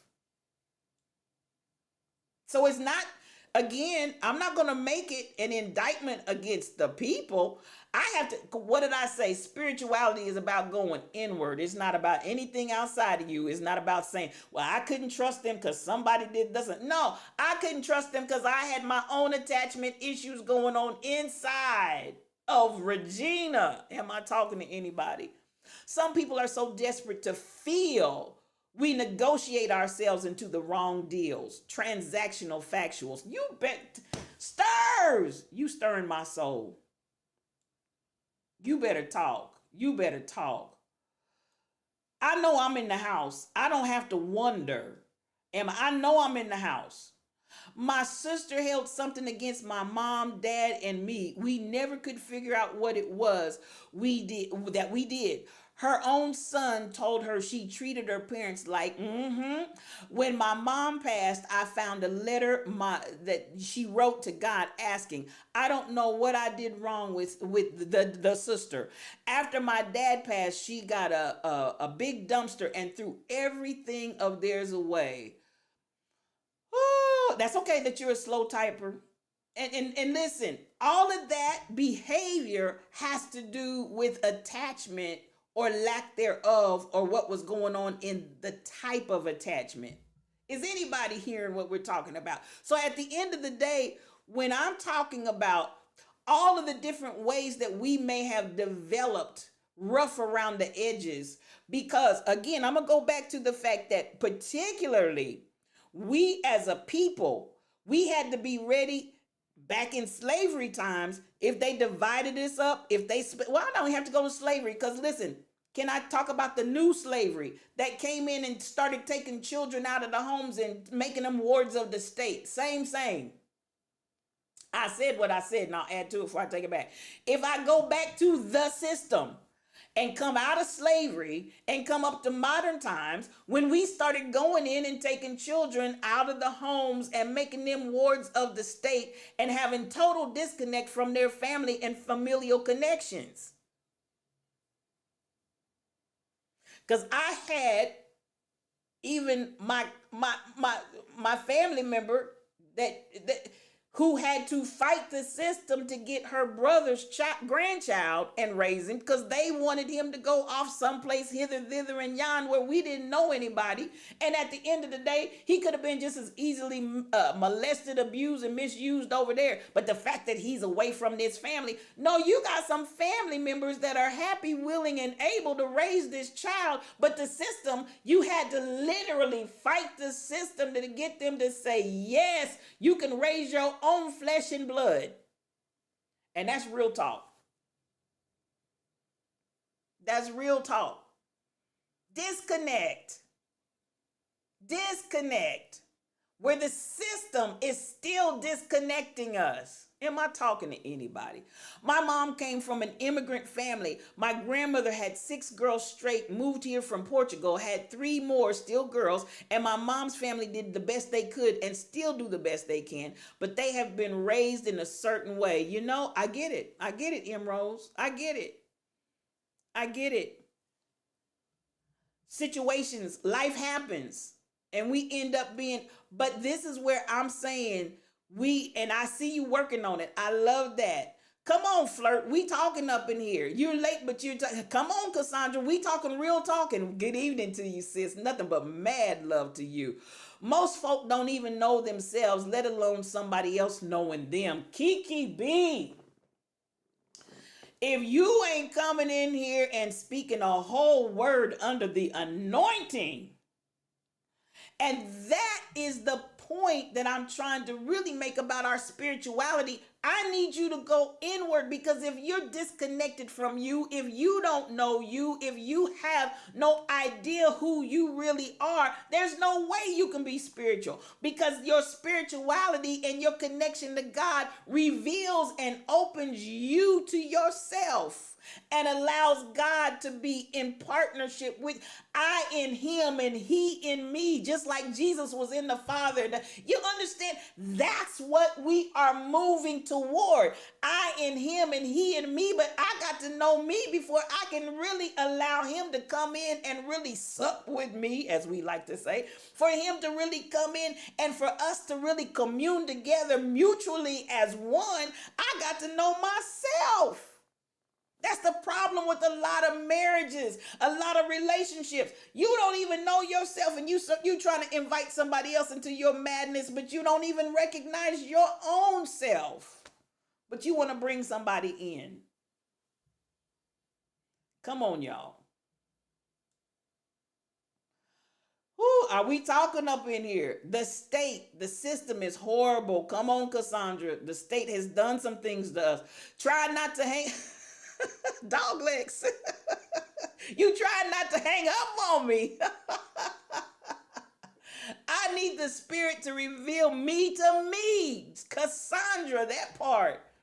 That's why I'm saying I want people to draw away and stop the lip service. Are you really serious about this? Are you just bumping your gums and it sounds good to say? Or are you really, really, really going to do this thing? Because when I look at people, I see and hear a lot of words.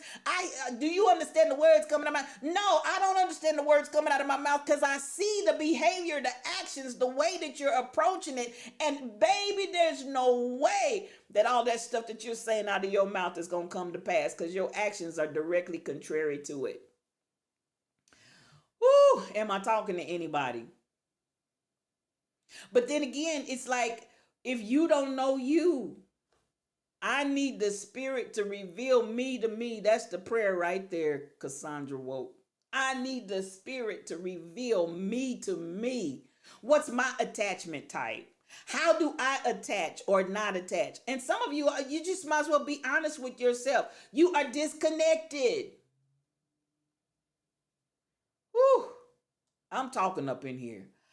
I will say being a young adult without parents are hard, and honestly, you are speaking truth. Both of my parents pushed too hard in different ways and had their different issues, and they probably should have separated as well, but they didn't.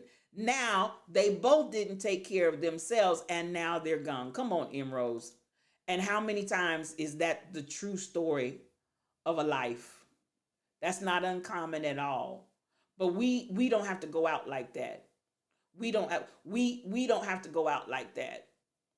Not trying to be depressed and just say, oh no, it's no depression in it. We're talking, we cannot deal and be healed until we deal with truth.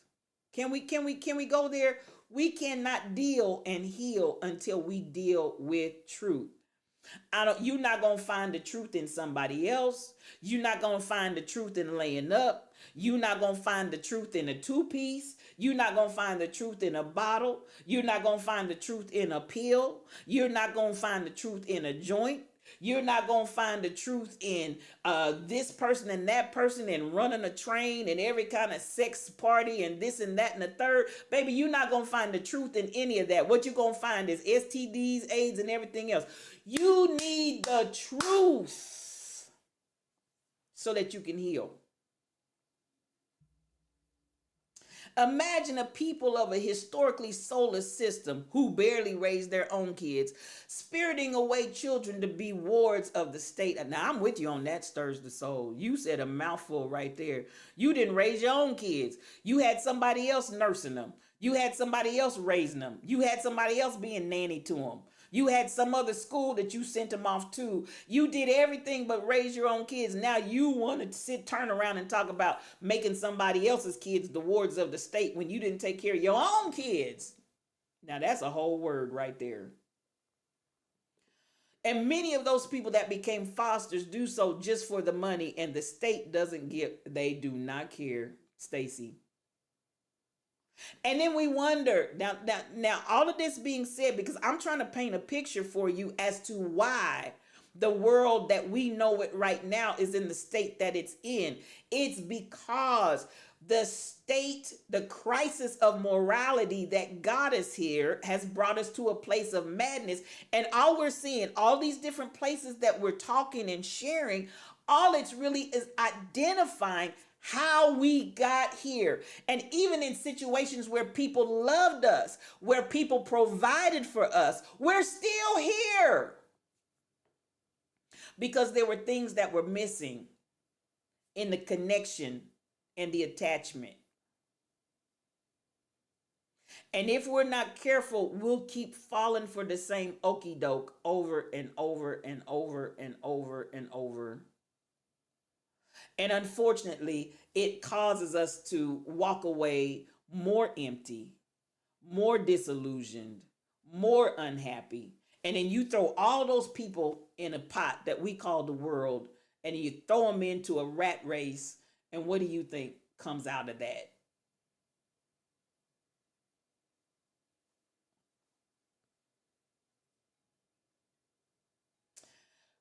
How do you think, and I think about Virginia Giuffre, if I'm pronouncing her last name correctly, who was the main person that spoke out against Jeffrey Epstein and had been speaking out against him since she was a young woman, who eventually killed herself.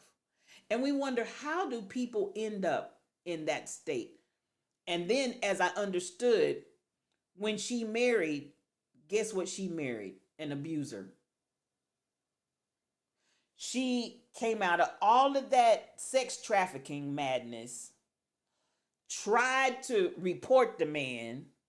The people did nothing to him and Ghislaine Maxwell. Got all of these other witnesses that begin to come forward and talk about you understand what I'm saying about attachment and how we put people in situations where their attachments just keep them in a state.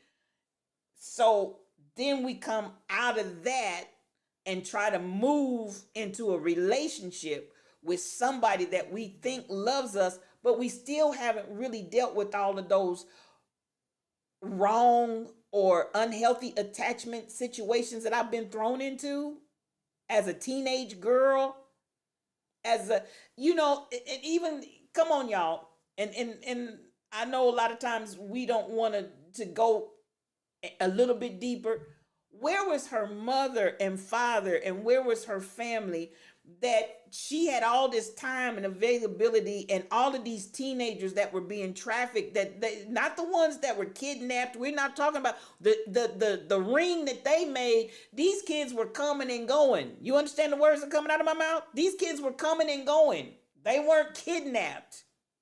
There may have been some that were, but these kids, they had the freedom to come and go. Where were the people in their lives when you're talking about 14, 15, 16, 17-year-old kids?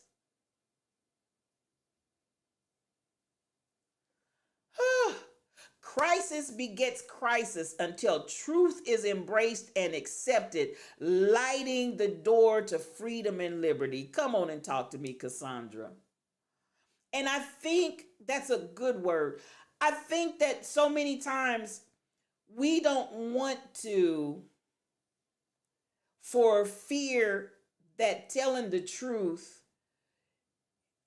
is some kind of indictment, reflection against our family, friends, and loved ones. But you're not going to get to a place of wholeness until you deal with the truth.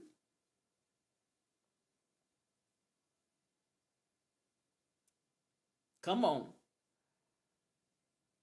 M. Rose said it. The attachment and the connections, the emotional connections were not there. I learned the hard way with grieving. M. Rose, can I tell you, girl, listen. You are really speaking, because I wasn't even gonna share this, but you hit something so hard with me. I wonder if she was the one who came forward just before the first election, only refused to not follow through the weekend before election day, the first election day. That one stirs the soul. There's so many questions about that to me, because I don't necessarily believe that she killed herself, but at the end of the day, she did end up suicided. But at the end of the day, there's so many questions. But I also, to that end, I have a family member who basically, after she shared her story and so on and so forth, and she suicided. So I get it. She had an opportunity to, Stirs, to reveal her abuser, who was a family member and very well respected.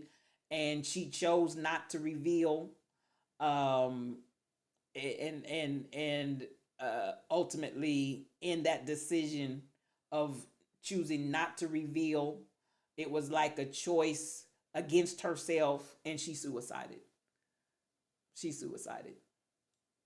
And I'll never forget that as long as I live.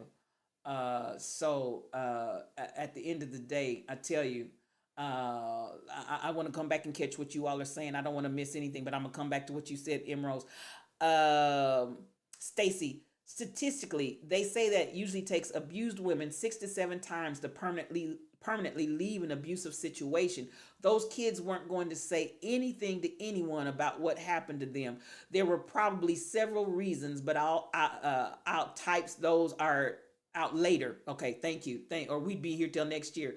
And thank you. And this is some of what I want to cover. I'm gonna go back. I want to go back. Yes. And when I tell you, Stirs, she wept and she cried. And she went through. And even since her death, other family members about her age have come forward to me, and unfortunately, they had the same experience with the same person.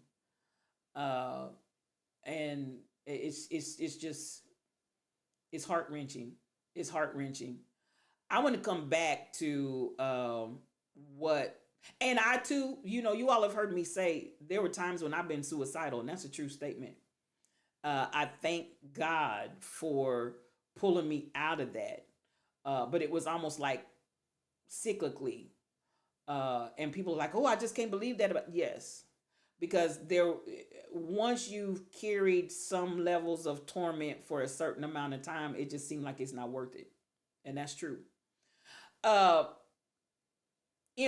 I learned the hard way with grieving, and I want to come back to that point that you said, and I'm going to close with that because I'm sure I'm probably at my time. But this is what we're going to talk about. This is what I'm going to cover. So I got 10 minutes. We're going to talk about anxious attachment. I want to say and speak to what she said about grieving. So I found a nephew deceased. I found a next door neighbor deceased shortly after that, not to mention all the other deaths that were going on in 2020.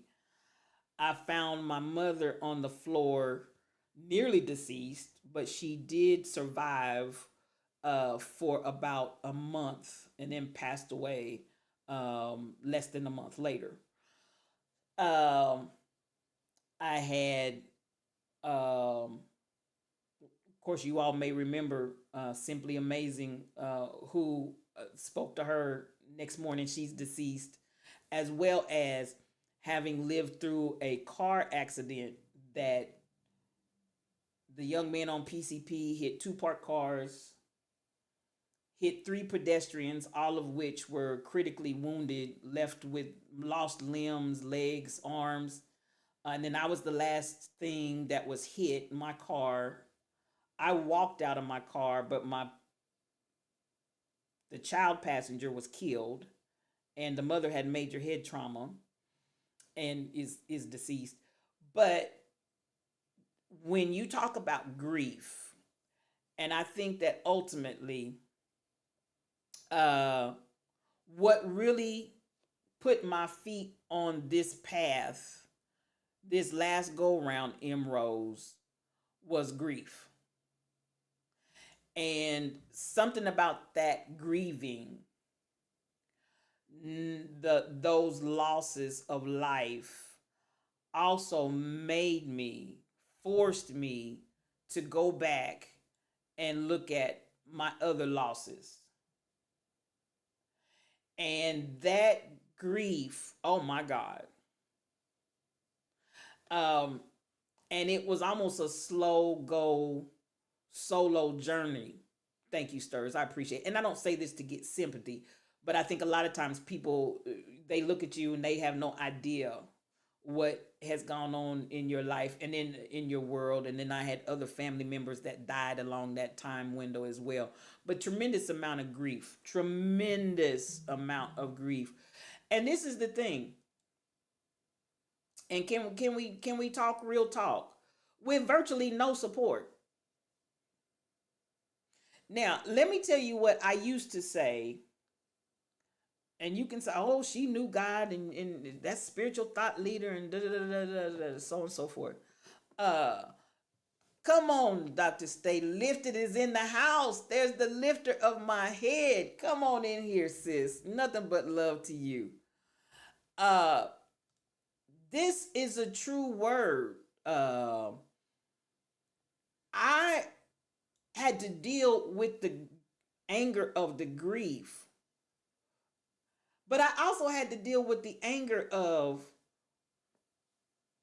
no support.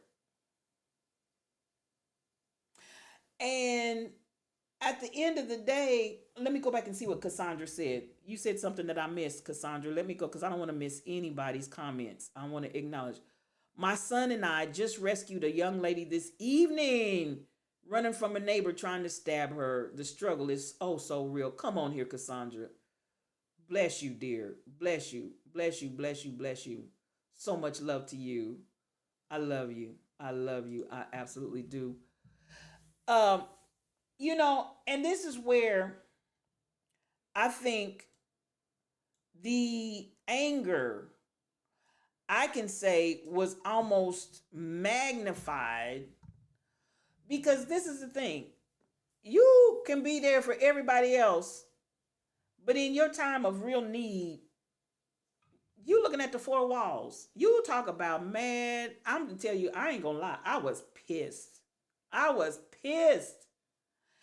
And I'm like, at my lowest point for all the people, and I'm not trying to have a pity party. I'm trying to talk real talk. At my lowest point, I am out here drowning in the water.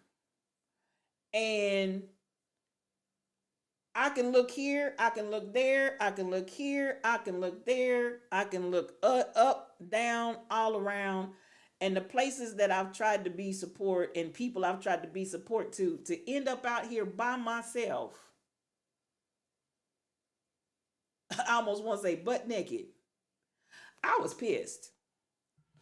And so that anger, however, was an impetus to stop. That's the hardest part, Dr. Stay Lifted. That's the hardest part.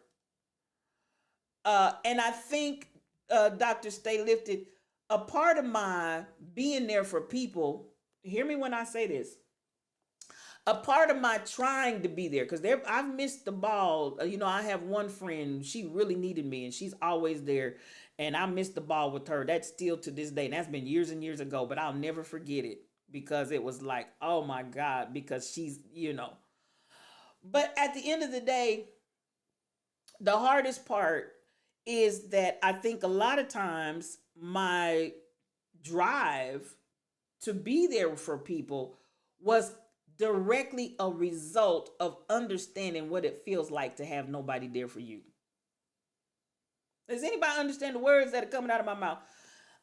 It's like a direct result of knowing what it's like to be in some very precarious, hard, intense, ongoing situations and just be out there by yourself. Come on, Dr. Stay Lifted. And so there was always, you overcompensate. Absolutely. Let me see what you're saying, because I don't want to miss anybody. Also, that was 2022, me, deep sadness and anger after my dad passed in 2021 and had 3 other extended family members pass in 22. Listen, and I'm right there with you, M. Rose, and they were all jam-packed together, back to back to back. I mean, it was like, I can't even breathe. Now, when I talk about the car wreck, that happened in 1991, but I still had to work through a lot of stuff. But then all the rest of that was all recent and compacted together. And oh my God. And I'm like, you mean to tell me can't nobody figure out that I'm hurt, wounded, broke, busted, disgusted, broke down, tore up from the flow up and don't care? I was pissed.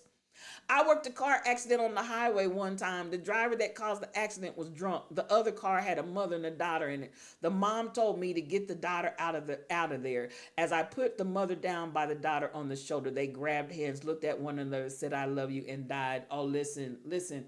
And I can relate to that, Stacy, because the baby in the back of my car died.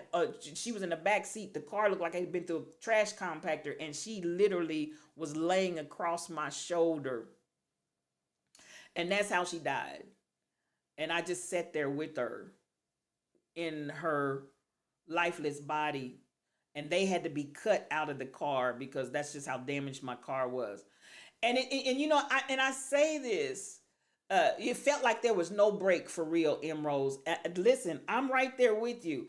And while there's no breath, you're trying to take a breath and folks won't even let you take a breath. You understand the words that are coming out of my mouth? It's like I can't breathe. I can't breathe. And you won't even give me an opportunity to take a breath. But grief, come on here. I see you talking. Y'all talking to me now. Grief can be a vicious beast that can be difficult to process, but it also has the ability to put your feet on a path of healing. Because when grief is staring you in your face and you don't have any other place to look, go, or seek, it will make you deal with truth. It will make you deal with truth. Come on here, KB Browns. It can be very vicious, unrelenting, very definite, very in your face. I'm not going anywhere until you deal with me. You can lay here in the bed 7 days in a row and not get up. You can sit there and go through whatever you want through in the depths of the depths, but until you deal with me, we're not going anywhere. Am I talking to anybody? Grief inspired my spiritual path to existence as well. And now listen, Emeralds, that's what I'm telling you. That's when, Emeralds, when you talk about I had to shed everything and everybody. And when you hear me talk and say, that's not the God I know, much of that spirituality came out of the depths of that time. Because there was no crutch, there was no off the wall relationship, there was no bouncing off the wall people. There was nobody else's problem and situation that I was concentrated on more than I was concentrated on Regina. All of that was out of my purview, and that's when I started to see me, deal with me, love me, and have a different relationship and a reality of God. Because you know what? When nobody else was there, God was there. When nobody else listened to me, God listened to me. When nobody else cared enough to ask me about my pain, God cared about my pain. Am I talking to anybody? And that spiritual journey right there is what put me on the path. Am I talking to anybody? So yes, grief can inspire your spiritual path to existence, even before the majority of losses and realizing the complexities. Because my mom was first, then like 5 more. And you know what, I'm going to say this, and I get the line, 4 within a year span. When I tell you all of those people died in my life within a year to a year and a half, and I only extend that because it picks up my auntie as well as my cousins. There were several in there, as well as my play sister Nancy. I'm telling you, after a while, it's just like I can't catch a breath. I can't catch a breath. And I'm going to tell you, even, and I've said this so true, I had to deal with grief when I lost my mom in 2017. Not a great space. It's hard. And that's why, you know, and I'm going to say this because it was okay. But God, Dog Lex, but God. That's why I had to step away because, listen to me, you can get so caught up in functioning. Do I continue to stream? Yes, I could have came on here and I could have talked about something. Yes, I could have come on and I could have, you know, everybody kept saying, man, spiritual thought leader, when are you coming back? We miss you. Man, spiritual thought leader, you know, listen, I missed myself because I was absent from myself. I was, you understand the word? And it was, hear me when I say this, it was a challenge not to get back in the function and do a thing and see about myself. I said something right there. I had to get reattached and attached correctly to myself. Am I talking to anybody? I said I had to get reattached and attached to myself.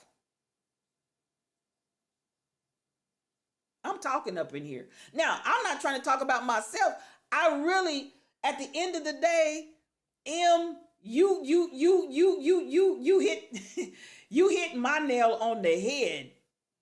And all I can do, all I'm really wanting to do is to co-sign that I know exactly what you're saying, because that's what brought my healing. That's what brought, come on, Flirt. That's what brought my healing. That's what brought my spirituality to another level. That's what brought me to the iteration of Regina that I am today, because that Regina was so broken. That Regina was so down. That Regina was so depressed. The only thing I can say different, come on, J Trey, come on and talk to me. I'm glad you hear me. The only thing that changed about this time and last time was I wasn't suicidal. But as far as all of the other hard places, as far as all of that, come on, Cassandra, all of that, it was right there staring me in my face, and I couldn't walk away from it. Not for you. I love all of y'all in the Lion's Den. I couldn't do it for you. I couldn't do it for this one. I couldn't do it for that one. I had to do this for myself. And I had to not allow everything and everybody else to be more important to me, because that's my unhealthy attachment too. When you let other things and other people be more important to you than you are to yourself, that's an unhealthy attachment. I don't care what you say. It's an unhealthy attachment. Come on. Are y'all? Come on, Emeralds. That's crazy. Your 18, 22-year-old self can only imagine. I don't want you to get away. It's scrolling. But still, yeah, my first major death, my mom, is what first opened me up. That's where I was going with that. I got you. And listen, when Dr. Stay Lifted, when the loss of my mother, I was streaming when they called me to tell me, after I had found my mother, she was at the nursing home. They found her unresponsive and they had to code her. If you all remember, I got off on my stream early that morning, and I took the phone call, and I came back on and I said, hey, y'all, I got a situation with my mother. My mother had coded. I got off the stream, went, and then I came right back and kept on streaming. Y'all ain't buying what I'm selling. Came right back and kept on streaming.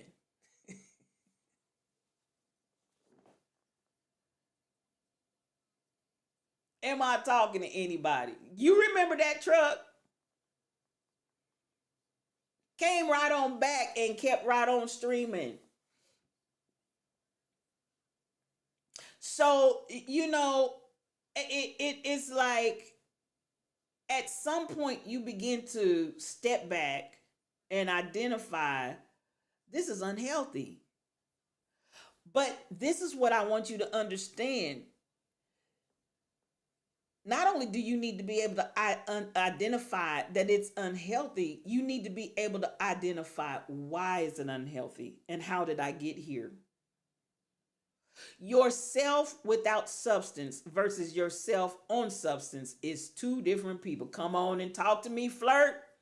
You got a testimony. You got a testimony. You remember that so well. Listen, and at the end of the day, only God, and I know it, Dog Lex. And this isn't an indictment against people. That's not where I am. I'm trying to get you all to understand how we find ourselves in places and situations that are unhealthy as it relates to attachment, and how we must, if we really want to reduce the weight and the drag, if we really want to optimize the thrust and the lift so that we can fly higher than we've ever flown before, this is the kind of stuff we got to deal with. Got to deal with it. Got to deal with it. And this is a beautiful place once you get through it. And that's why I said, you know, I can listen to people saying, this is what I want, but then your actions have to say something to that extent. Only God, Dr. Stay Lifted, only God. So I began the journey, and let me say, even to this, and because some of you might be here, sometimes I'd find myself mad. Why all the people in my world, I got to go to counseling because I ain't got nobody to talk to about, and I talk to different friends about different things. So some of you may be like that, depending on the topic, depending on the area. But the stuff that's really down in here, Regina, and I got to go to counseling. Now, with that, let me say this. That's a cop out too. Because sometimes that's like, let me find a way so that I don't have to go to get the counseling that I need, when at the end of the day,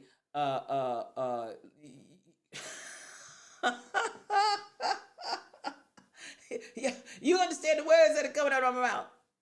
Oh, Stacy, I know I can. Well, some things I'm not going to talk to you about, but I know I can. Can I clarify? Because there's some things that, yes, maybe I can, but you listen, there's some deep things of the heart, baby. Some deep things of life. And at the end of the day, it's a whole different situation. Y'all understand the words that are coming out of my mouth. But I'm also going to say this. We're afraid to be out here in this spiritual ether, untethered and unmoored. Come on, let's say it again. Morality. Stars, if you don't quit, I'm going to jump up from here and start bucking. Now that's a word. That is a word. Love, life, live healthy, MBS. Come on in here. Hello to you, and I'm so glad that you popped in. I love you. Come through. I feel that. That again, I also need friends I can open up to. And even at that, talking to someone, a counselor, a friend, anyone helps to start the release process. Come on with that. KB Browns. Now, even with that, let me say as well, I said earlier, and we're going to come back and deal with these different issues of attachment. And I'm probably at my time. Did my alarm clock go off? If it did, I might. Oh, child, it's 9:09. But we're going to deal with these different areas of attachment, because what I have found is that so many of these truths plague us. Yes, some things in the heart are just between you and God. Some things I can't articulate. I hear you, Dr. Stay Lifted, and that is the truth. Some things you do need to release. Something, and can I say this, because I'm going to say this and I am going to close because I'm already over my time. Y'all know I said 9 o'clock, and I'm going to try to be true to that. But at the end of the day, some of it still, Stacy 546, is a matter of trust. Because my attachment situation leaves me with serious trust issues. It deals with fear of abandonment. It's only 7:09 there. Okay, Doc Lex. I'm gonna go on your time. I love you. So bye-bye. Have a good one, Emerald. So good to see you. And please come again, and thank you for sharing. So much love going out to you, because you really set my heart on fire tonight. So much love goes with you, and I appreciate you for coming in and being transparent with us here on tonight. Nothing but mad love to you. And I'm going to get ready to wrap up, but I'm just trying to identify. I also have to recognize, and this, the therapist wouldn't, come on, Dr. Stay Lifted. The doctor will not let me, the therapist will not let me not acknowledge my part in the matter. That's why I'm telling you, you got to look inward, not outward. And my part in the matter, if I start reducing the weight and the drag and all of that, I have to deal so that I can get the thrust and the lift and soar higher. Then I got to deal with all of the little trappings that are still hanging on. The resistance. What did I say?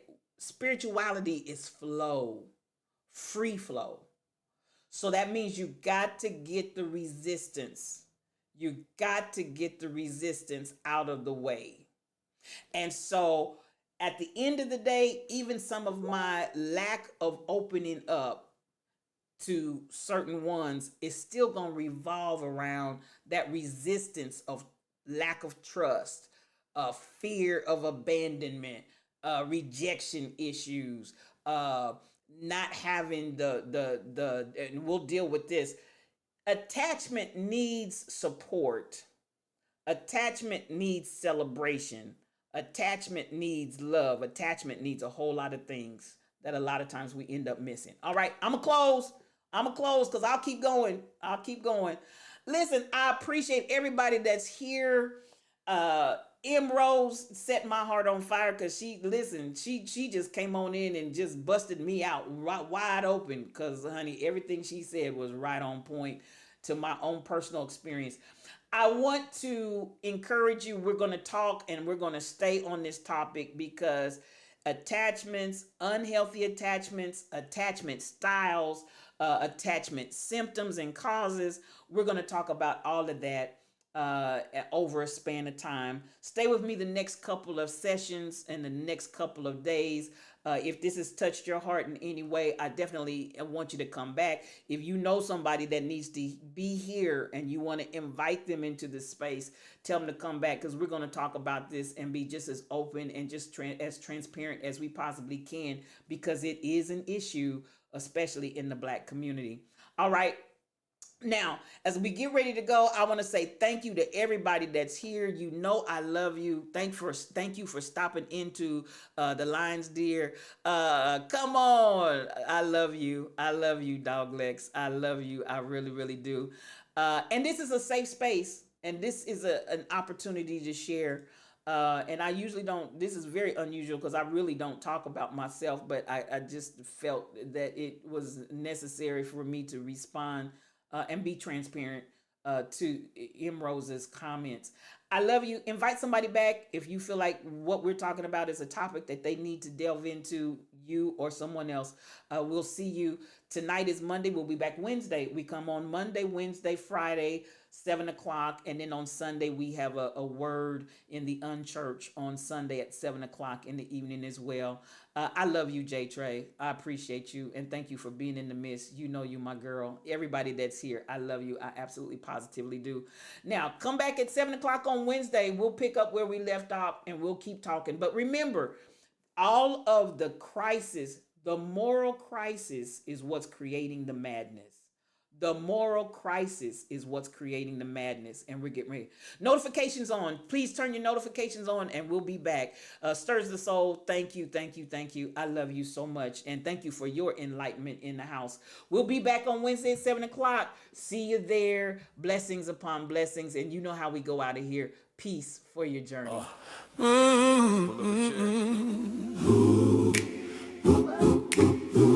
Pull up a chair. Yeah. We cut that cloth. Mind on freedom. Still in the talk.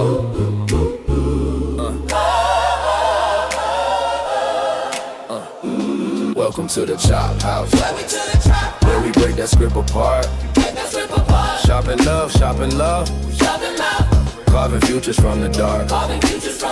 From the block to the boardroom. We gon' build this brick by brick. With a spiritual thought leader. Turning pressure into gift. Black gold in the bloodstream. Old pain in the bone. Turn chains into cheat codes. Turn maybe to our own. We talk vision, talk village, talk healing in the mix. Talk that on your back. Talk that on your bricks, yeah. Welcome to the Chop, where we break that script apart. Sharpen love, sharpen love. Sharpen mouth. Carving futures from the dark. From the block to the boardroom. We gon' build this brick by brick. With a spiritual thought leader. Turning pressure into gifts. Pull up every generation. Pull a seat for the youth, pass a mic like an heirloom. Every word, living proof. We talk money, talk mindset, talk joy as a right. Every cut is a compass, every story is light. Welcome to the Chop, where we break that script apart. Sharpen love, sharpen love. Sharpen mouth. Carving futures from the dark. From the block to the boardroom. We gon' build this brick by brick. We gon' build this brick by brick. With a spiritual thought leader. Turning pressure into gifts. Turning pressure into gifts. So tap in, don't tap out, tap out.